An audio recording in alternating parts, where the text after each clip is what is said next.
The San Antonio Spurs and Miami Heat battled for 3 quarters on Saturday in Mexico City, but in the fourth quarter, Miami got a comfortable lead and held on for the win against the San Antonio Spurs. What's up, everyone? This is Paul Garcia with Project Spurs. Let's jump into a quick recap of this game between the Spurs and Heat in Mexico City. So what was the scenario for both teams beforehand? There were some injuries and players out. So Josh Richardson and Romeo Langford were out for the Spurs, and then Kyle Lowry and Caleb Martin were out for the Miami Heat. The Heat, we do want to note, were favored by 8 points.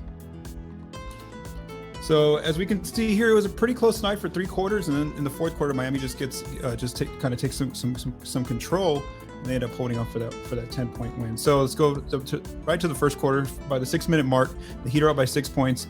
Tyler Hero has a strong start with 7 points, but also so does Devin Vassell for the Spurs with 7 points.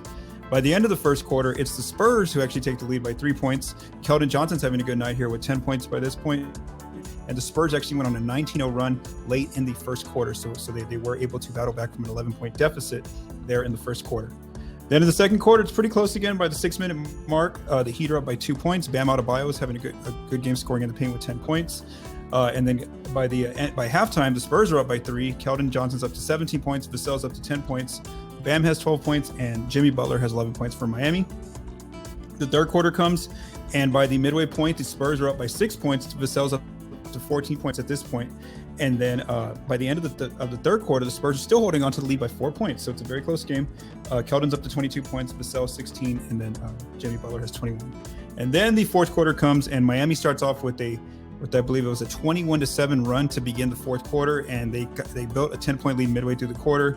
Then, in the second half of the fourth, the Spurs really couldn't do anything. Coach Pop ends up pulling the starters, but by the 2:30 mark of the quarter, and it was pretty much over. The Spurs did fall behind by as many as 13. So again, a close game for both teams throughout, but then Miami kind of takes control there in the fourth quarter. All right, so who are the leading scorers for both teams? What I have here is where the team won by the biggest margin on the floor in the scoring area, and then the leading scorers are based off that. So the Spurs, the big area where they won was the free throw line. They ended up winning that 25-16 by 9 points. And so who are the leading free throw scorers? So Keldon Johnson there was one of the players who really got to the line. He ends up with 7 points from the free throw line for 22 of his points. He also had a 3-ball going with 9 points there. Early in the game, he only took 5 attempts, 3 of 5 shooting. Devin Vassell also got to the free throw line. He ends up making 7 free throws, and he scores 18 points overall. Trey Jones in the fourth quarter really got to the free throw line. He ends up with 5 points from the line and for his 9 points. Zach Collins 4 points from the line for 13 points, and he had 6 points inside. And then Malachi Branham, even though he had one made free throw, he was really good from the outside, making 9 points, and he ends up scoring 12 points. And then also another leading double-digit score was Bates-Diop with 10 points, but those were all in the paint. So those were the leading scorers by San Antonio, and the free throw line was the only area of the floor that the Spurs won. The Heat won every other area of the floor. They won the mid-range, they won the paint, and they won the 3-point line. So I have the Heat group by who was their leading paint scorers. So here you can see there, Bam Adebayo has 20 of his 22 points in the paint. Jimmy Butler with 10 of his 26 points in the paint. He also ends up with 7 points from the free throw line and 6 points from mid-range. Max Strus also ends up with a double-digit game with 12 points, 6 points from the paint, and 6 points from the 3-point line. Tyler Hero ends up with 21 points in the night for Miami. He had a mixture of scoring from the free throw line, the 3-point line, and in the paint. And then Duncan Robinson off the bench was strong for Miami with 12 points, 9 points from the 3-point line. And as we noted, the Heat really won the paint, and the mid-range were huge scoring areas for them. When we look at the shot locations, the Spurs had a tough time finishing in the paint against Miami's defense. The Spurs took 56% of the shots there, their most shots, but they only made 49% of them. So again, every time they were going in the paint, it was an inefficient shot for them. They were only scoring 0.98 points per shot. They had a good night shooting from the 3-point line. 37% is better than their average, but they didn't take that many threes. Just 35% of their attempts came from there. And then also the mid-range, they struggled to score. When we look at Miami on the other side, they didn't take that many shots from the paint. Just 48% of their shots came from the paint. But when they did get in there, they actually made a lot of their points. 64% of their points came from 64% accuracy shooting in the paint. There we go. The Heat take 37% of their shots from 3, and they end up making it a pretty good mark there at 37%. They also struggled from the mid-range, just making 46% of their non-paint 2s. And then what else do we want to note here? Yeah, I mean, that's pretty much it. The Spurs had a good night on the fast break, which I'm going to get into in a little bit, outscoring Miami 19-9 there. And then, but the Heat do play more of a half-court kind of set on offense. And then both teams, as far as points on turnovers, were pretty close. There wasn't too much of a gap. All right, so when we plug in the box score stats, who ends up being the three standout players for the Spurs? Zach Collins, he comes off the bench since Jakob Poeltl was back. He ends up playing 24 minutes, scores 13 points on just 5 shots, so a very efficient shooting game for Zach. 7 rebounds, 5 assists, team high. Not only was a team high, but he was one of the higher players in gathering assists. 5 assists. He did have 5 turnovers, though. We do want to note that, and then 3 fouls. Keldon Johnson again continues to have these really good scoring games ever since the calendar flipped to December. 33 minutes, 22 points on just 14 shots, 2 rebounds, 3 assists, 3 fouls, 1 steal, and 2 turnovers. When we go back to the shot location, I did want to show that Keldon only had 4 points in the paint, but the reason why he didn't get a lot of his points there was one, Miami was trying to keep him out of there, but then also the other factor is that he even when he got in the paint, he ended up probably getting fouled, so that's why he ends up making 7 free throws. So yes, even though he had less than 10 points in the paint, he had a good night from the free throw line. And then Malachi Branham, rookie. Malachi Branham has one of his best shooting nights of his early rookie season. He ends up coming off the bench in 20 minutes since Josh Richardson was out. He scores 12 points on just 5 shot attempts. He doesn't collect a lot of other areas as far as stats, but the steals, he ends up with 2 steals there when he's on the floor. On offense, let's go through the good and the bad. This is actually more the area where the Spurs lost this game. They really struggled to score against Miami's defense. So the good, they did, like I said, they got to the free throw line a lot. They won that battle. So they made 25 made free throws, which is the second most this season in a game for them. Their season high, I believe, is 32.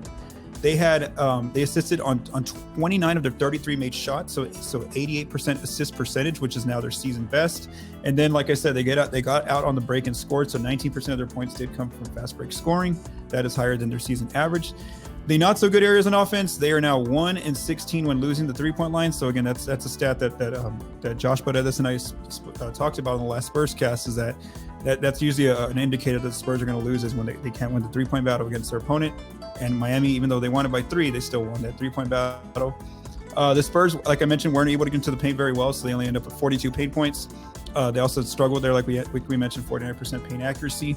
They're usually a pretty good team about getting second chances with their offensive rebounds, and they were under there with just 8 offensive rebounds. And then overall, they only scored 101 points on the night. So again, offense was an area where they did struggle on tonight. And I would say the flip for the other side, defense was actually a pretty good area for San Antonio. They actually played a pretty good defensive game. It was just their offense wasn't enough tonight. So the good, they held Miami below 30 in 3 of 4 quarters. So that was one of the good marks for their defense. Miami, even though Miami won the 3-point line, they barely won. They only scored 33 points from the 3. They, as a team, they only scored 111 points, which is that's really good for San Antonio considering they give up 120 a night. Miami doesn't get out on the fast break, so that's a low transition number for Miami, which is 9 fast break points. And then 57% of the Heat turnovers were due to the Spurs steals whenever the Spurs got their hands on those balls. And then when the Heat did turn the ball over, the Spurs cashed in very well. They scored 1.29 points per Heat turnover. And then the only not so good for San Antonio's defense is that it's a mixture of both offense and defense here, the stat.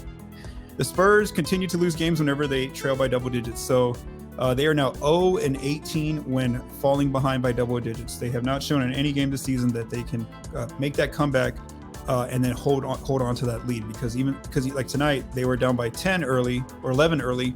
They end up coming back and getting a lead by as many as 8 points, but then in the fourth, Miami takes control and they end up leading by 13 and end up holding on for the 10-point win. So again, that is one stat still that has not the Spurs have not been able to break that streak now of 18 straight games this season since the start, where they trail by double digits. They end up losing the ball.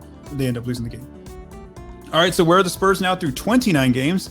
They are now 9-20 overall, still 15th out west. And since they lost 2 games in a row, their lottery odds have improved. They have now the 3rd worst record in the NBA, which again, if this was the end of the season, this would mean a 14% chance at trying to land the #1 pick in the lottery. And then as far as even though the game was in Mexico City, it still counts as a home game for the Spurs, so that does impact their record at home. They're now 5-12 at home, and then they still have a good winning record against the East. They're now 6-3 against the Eastern Conference. And finally, what's first before we review, we look at who's up next for the Spurs. Let's talk about this week. It was actually a decent week for San Antonio. I know 1-2 doesn't sound great, but Vegas projected them to go 0-3 this week. They were supposed to lose all 3 of their games, so they had that very surprising win on Monday against the Cavs. They end up losing at home to Portland, and then of course in Mexico City on a Saturday to Miami. So again, just the fact that they beat the Cavs was a big improvement for this team based on how they had been playing. And now up next this coming week, they go back home to United States, and then they're going to play They're going to play Houston on Monday, at Houston on the road. They have defeated Houston already this season. That's actually how they snapped their 11-game losing streak. The Rockets are 9-19, very close like the Spurs, not a great ball club out there, 14th out west. Then Thursday, they go on the road to New Orleans. They play the Pelicans, who are really good, 18-10, second out west. I believe they beat the Spurs once or twice this year. And then Friday, they play the Orlando Magic for the first time this season. They go on the road to play the Magic, so it's a back-to-back. That's something to note. The Magic are very similar to the Rockets, and the Spurs are not one of the good teams out there in the NBA. They're 10-20 overall and 13th out east. So that wraps up the week for the San Antonio Spurs with their loss by 10 in Mexico City against the Miami Heat. For Project Spurs, have a great day.